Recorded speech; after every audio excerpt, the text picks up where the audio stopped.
Alors, dans ce tutoriel, nous allons essayer de voir comment faire un même et seul fichier dans lequel on peut choisir d'afficher ou de ne pas afficher la traduction. On va prendre pour ce faire une publicité.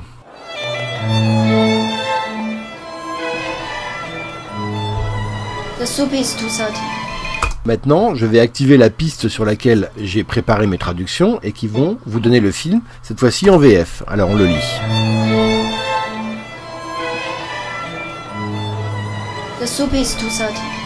J'ai un film, j'ai une traduction qui a été faite et je voudrais sauvegarder ce film et sa traduction, mais je veux pouvoir présenter les deux. C'est-à-dire, à un anglais, par exemple, présenter une VI, une version internationale, et à un français ou un québécois, présenter la version en français, la VF. Donc comment faire pour pouvoir avoir en un seul fichier vidéo deux versions de mon film? Dans un premier temps, je vais exporter la version internationale, la VI.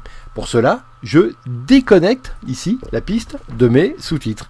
Je fais un export, très simple, séquence QuickTime, version, alors je vais l'appeler Visa VI, et je l'enregistre.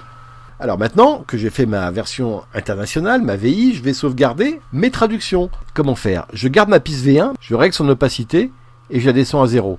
Et alors ces traductions, je vais les sauvegarder sous forme d'une conversion QuickTime, option, et je vais me régler en animation, voilà, millions de couleurs pour avoir vraiment un fichier spécifique aux traductions. Alors une fois que j'ai fait ces deux petites opérations très simples, alors je vais dans QuickTime et j'ouvre ma version internationale, c'est-à-dire sans les sous-titres. Je vais ouvrir à côté mes traductions, les voici.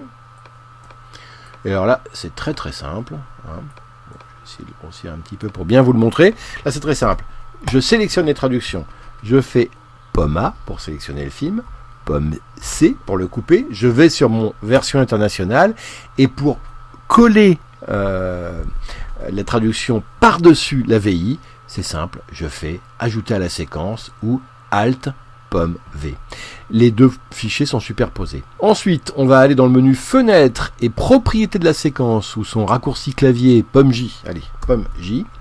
On affiche ici les pistes vidéo différentes, la 1 et la 2, et vous le voyez par exemple sur cette image-là, j'ai mes deux pistes superposées. Vous voyez, si je l'enlève, la deuxième, hop, on revoit mon film, et là on a la trad. Le problème c'est qu'on n'a pas les deux incrustés. Pour le faire, il faut ici venir sur la piste 2, aller ici en bas, et se mettre ici dans réglage visuel sur un alpha direct. Et là, vous voyez, j'ai une traduction qui démarre à l'image près,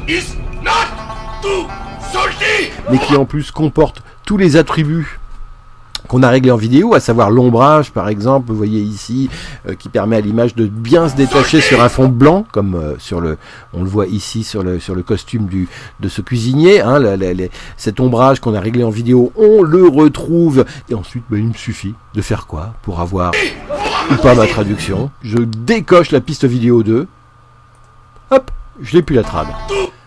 Je veux remettre ma traduction, je recoche la piste vidéo 2, hop, j'ai ma traduction.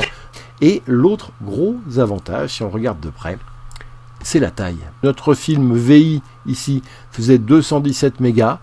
La traduction, vous le voyez ici, fait 2 mégas hein, en animation, en export animation. Eh bien, la somme des deux, VI plus VF, va faire 219 mégas. C'est-à-dire qu'en fait, en rajoutant la deuxième piste vidéo, je n'ai absolument pas joué sur le poids du fichier. C'est le même poids à 2 mégas près, vous voyez, c'est-à-dire à 1 centième près. J'ai rajouté 1% du poids en ajoutant la traduction. Pour récapituler, tout l'intérêt de ce sous-titrage, proposé sous forme de fichier vidéo multipiste, consiste à avoir deux propositions pour le spectateur. No charge for the soup, but this is for the extras. Celle-ci, et en décochant ici la piste vidéo, s'il le souhaite, de regarder le film sans sous-titrage en version internationale, comme cela. No tip? Voilà, tout ça pour un fichier qui pèse le même poids, ou quasiment, qu'il s'agisse de la VI ou de la VF, ou des deux superposés. Et puis, il y a un dernier intérêt énorme à cette technique du sous-titrage sous forme de piste vidéo intégrée au fichier. C'est lorsque nous tombons sur un film, comme celui-ci, qui est un film russe, déjà traduit en anglais.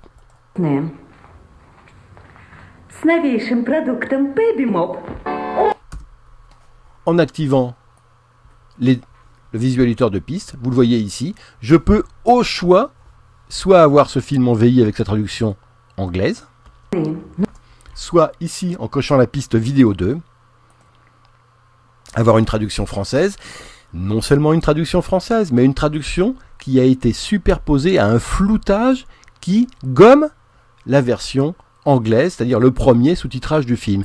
Alors ça c'est extraordinaire, vous allez voir, parce qu'on a un film qu'on peut regarder dans deux versions. Celle-ci, version française va-t-on dire, ou en décochant la piste vidéo 2, celle-là.